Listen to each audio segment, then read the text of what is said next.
2005, president of the Edmonton-based Club Fit, David Hardy, concerned over the lack of representation and potential threats that government legislation could have on his business, gathered a few other fitness pioneers, Jack Dennison, David Patchell-Evans, Michael Levy, and Don Longwell, and founded the not-for-profit organization FIC, the Fitness Industry Council of Canada.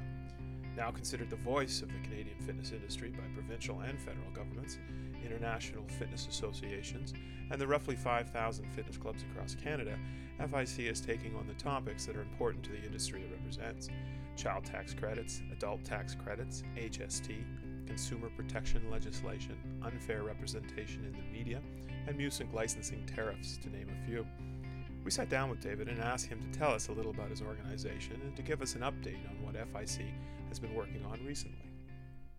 I guess the biggest thing that everyone needs to know is that we are the not-for-profit trade association. We represent the Canadian Commercial Fitness Club.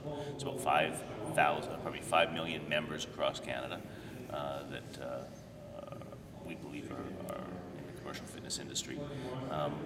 There are some issues that are affecting our business, and we need to be aware of them. We're in the top 10 of Better Business Bureau complaints, and we have to always be vigilant to make sure that our story or our side of the story is told.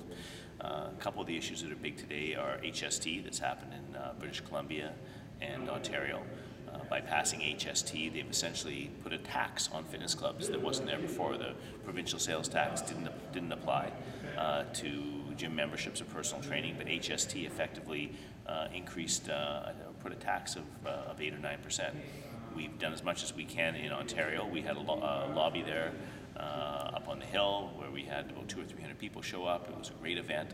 It wasn't successful in changing the government's tone of or stance on HST, but we did get a commitment that they would consider, in lieu of the HST increase, looking at phasing in the adult fitness tax credit, which would essentially be an offset. It would give people who bought gym memberships a tax credit, which would help offset the cost of the HST.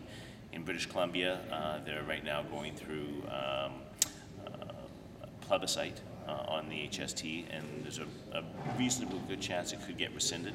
And I know even other groups like Saskatchewan are, I'm sure, considering it, because from a government's perspective, it makes a lot less paperwork, a lot less employees, and they make more money.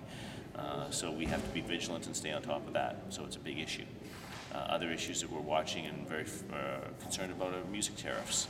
We spent about $500,000 last year fighting a proposed music tariff that would charge every club in Canada $18.59 per member. It's essentially a tariff that's paid to the performers. Right now, most of us pay, or we should be paying, SOCAN, which represents the composers. Well, the performers have said, well, we want to be paid as well, and they're entitled under law to get something. We just don't think $18.59 is a reasonable amount. We fought it. In total, with the help of Good Life, who also was bringing in legal counsel, we spent many millions of dollars fighting this. We expect a ruling in the next 6 to 9 months. Hopefully at CanFit Pro we can tell people that we have been successful in not having to pay $18.59. We have always said that we feel we are prepared to pay a reasonable amount. $18.59 per member just wasn't reasonable, and we're continuing to watch that closely. Those are probably the biggest issues that we have. There is also, especially in the province of Ontario, the CBC, the big gym rip-off story that was a big concern. The CBC did a big study starting last September about members who had been ripped off by gyms, and they came out with one gym in particular that they focused on that apparently had problems in the past. And the government had made a pledge on TV that they were going to enact some legislation, or to certainly take a look at legislation to stop this from happening.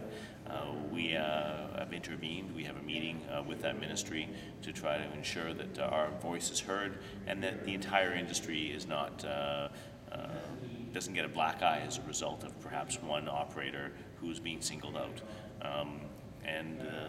This is something that not only can affect the clubs in Ontario, but typically bad legislation spreads.